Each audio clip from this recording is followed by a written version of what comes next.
Bismillahirrahmanirrahim. Assalamualaikum warahmatullahi wabarakatuh.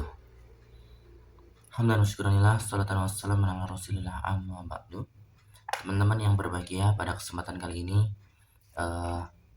saya akan mereview buku lagi, yaitu salah satu buku yang saya pikir bisa membuat saya miskin ilmu ya dengan membaca buku ini. Ternyata bukunya itu luar biasa, yang membuat pembacanya itu terus rakus dalam ilmu, khususnya ilmu agama. Yaitu bukunya adalah ini ya, Al-Wajiz, 100 Kaidah Fikih dalam Kehidupan Sehari-hari, karya Dr. Abdul Karim Zaidan. Barakallahu fikum kepada Abdul Karim Zaidan yang telah menerbitkan buku Al-Wajiz ini, 100 Kaidah Fikih. Teman-teman yang berbahagia, dengan mengetahui kaidah fikih kita itu menjadi merasa tambah ilmunya ya. Karena kaidah fikih itu merupakan ketentuan umum untuk memecahkan permasalahan sesuai dengan cakupannya gitu. Maka penting juga bagi pemerintah untuk memiliki penasihat yang ahli dalam kaidah fikih ini. Karena ketika seseorang atau pemerintahan atau individu menguasai kaidah fikih ini, maka dia akan mudah dalam memutuskan perkara-perkara yang ia hadapi dalam kehidupan sehari-hari.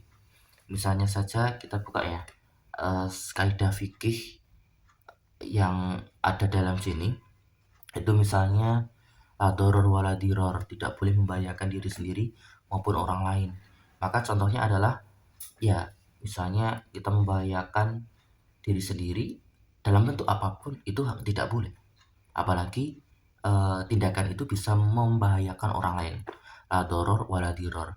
Ada lagi kaidah al-adatu muhakkamah, bahwa tradisi itu bisa menjadi hukum. Misalnya tradisi kita sehari-hari naik taksi, kemudian memakai kamar mandi umum, itu tradisinya membayar ongkos, mengeluarkan ongkos. Maka ya tidak boleh kita memakai kamar mandi umum tapi tidak bayar gitu. Atau tradisi dalam suatu daerah tertentu yang itu sudah menjadi tradisi kuat dan tidak melanggar nas, dan itu menjadi muhakamah, menjadi hukum. Maka kita harus mengetahui apa yang menjadi tradisi di wilayah itu. Ada lagi dalam kaidah ini misalnya untuk pemerintahan ya, at-tasarrufu 'ala ra'iyati manutun bil maslahah. Jadi melakukan tindakan kepada rakyat itu harus manutun bil maslahah, harus sesuai dengan kemaslahatan rakyatnya itu. Misalnya adalah banyak sekali ya kebijakan-kebijakan yang harus mengedepankan kemaslahatan rakyat, tidak boleh membuat kerusakan. Misalnya seperti menyetujui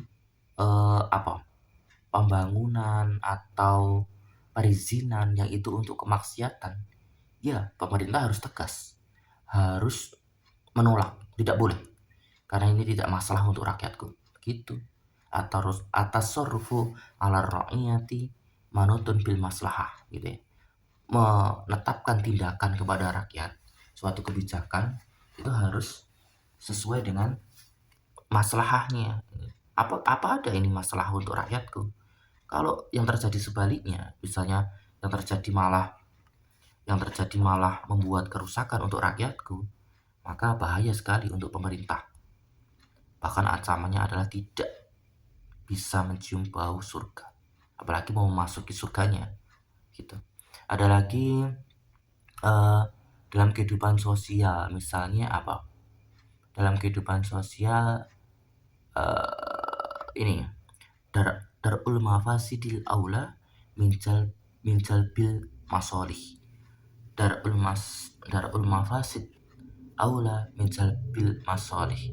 Jadi darul mafasid, menolak kerusakan, itu ula diutamakan daripada minjalbil masolih, yaitu mengedepankan kemaslahatan. Jadi menolak ini kerusakan itu lebih diutamakan daripada mengambil kemaslahatan. Misalnya dalam kehidupan sehari-hari banyak sekali kita menggunakan harta kita yang kita anggap itu maslahat untuk kita, tapi ternyata itu bisa merugikan tetangga kita. Misalnya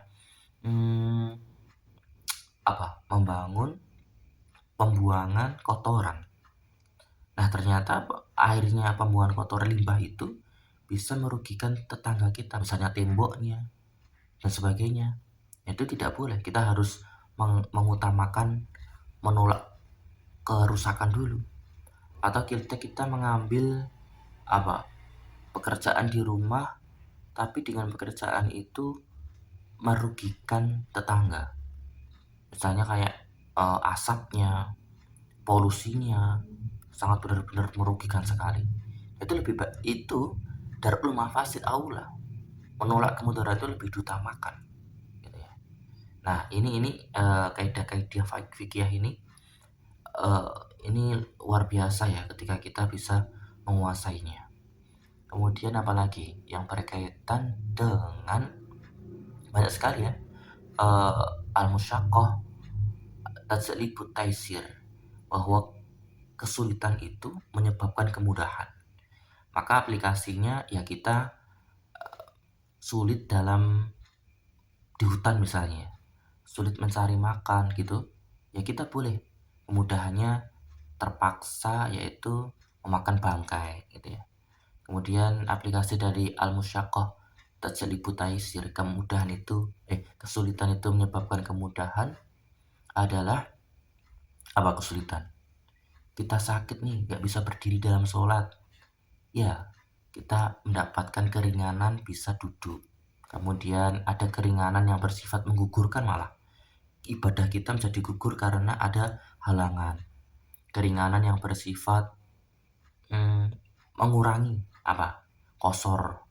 Kita melakukan perjalanan dengan jarak yang ditentukan, kita bisa meringkas dari 4 rakaat menjadi 2 gitu. Keringanan yang bersifat membolehkan dan sebagainya. Nah, ini adalah macam-macam kaidah fikih yang menarik sekali apabila dipelajari, bahkan dihafal, dan kemudian dihafal juga aplikasinya, maka kita menjadi satu pelajar yang pengen rakus lagi untuk belajar ilmu agama ya.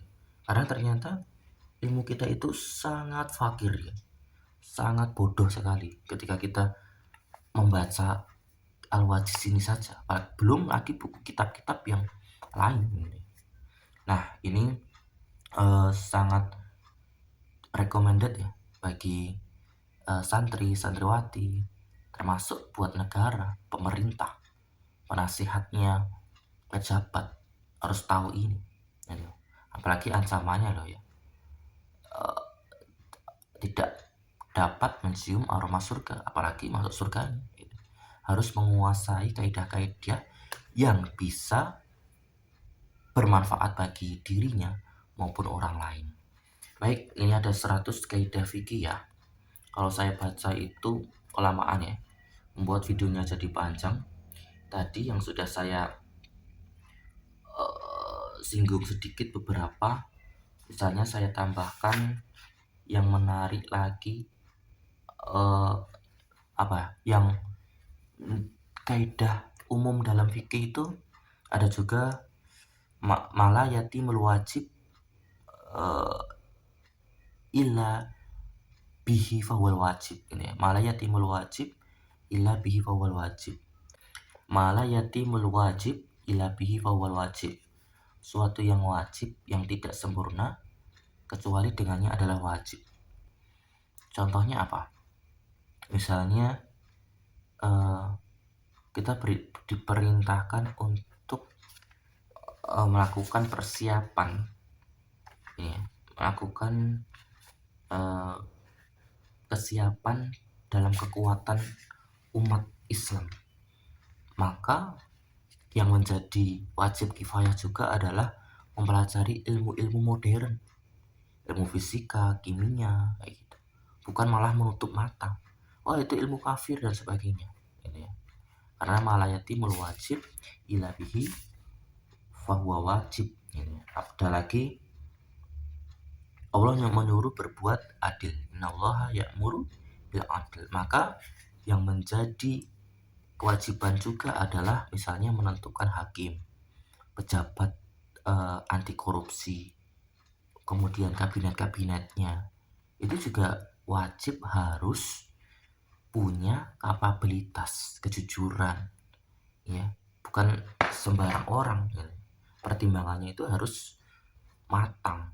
Pertimbangannya itu juga harus sesuai, ya. Bukan asal bayar, bukan asal keluargaku, ya, dan sebagainya. Ada lagi kaidah apa? Ida ijtama'a halal, gitu ya, wa haram, maka yang dikedepankan adalah haram. Misalnya ini ya, kaidah nomor berapa ya?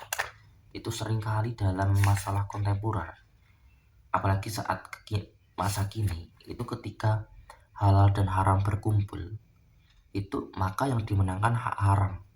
Baik, saya lupa kaidah bentar, kaidah 79277 277.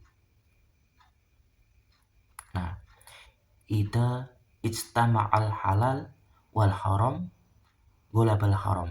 Ya, apabila halal dan haram itu menjadi satu, berkumpul, maka golabal haram, dimenangkan haram, gitu ya. Seringkali kita menemui satu kasus ya di Indonesia, halal dan haramnya itu berkumpul, tapi malah yang dimenangkan udah gak apa-apa, gitu. Padahal ya dimenangkan haramnya dulu yang diambil, kemudian hindari, gitu ya. Misalnya contohnya kalau dalam buku ini, yaitu adalah ini konsekuensinya adalah hati-hati, gitu ya, memilih hukum haram walaupun bukan yang lebih banyak. Contohnya kalau ini adalah apa? Oh, ini masalah fikih ya. Anjing yang tidak terlatih ikut berburu anjing yang terlatih bareng, gitu ya. Padahal anjing yang terlatih, terdidik, itu halal ketika untuk berburu, tapi anjing yang tidak terlatih juga ikutan, maka dimenangkan yang haram. Maka lebih baik kita menghindarinya untuk mengkonsumsi binatang buruan itu. Itu dalam konteks fikih buruan. Tapi kalau dalam konteks keindonesiaan banyak sekali itu yang masih subhat, ya, halal haramnya masih bersatu, maka global haram. Baik, walau alam bisawab, yang jelas 100 kaidah fikih ini sangat bermanfaat sekali untuk khususnya kepala keluarga yang memimpin keluarga itu, siapapun, pelajar atau santri-santriwati, termasuk pemerintah, sehingga dengan kebijakan-kebijakan pemerintah bisa mendatangkan kemaslahatan dan tentunya keberkahan dan keridhaan Allah Subhanahu wa taala. Amin. Wallahu a'lam bishawab. Wassalamualaikum warahmatullahi wabarakatuh.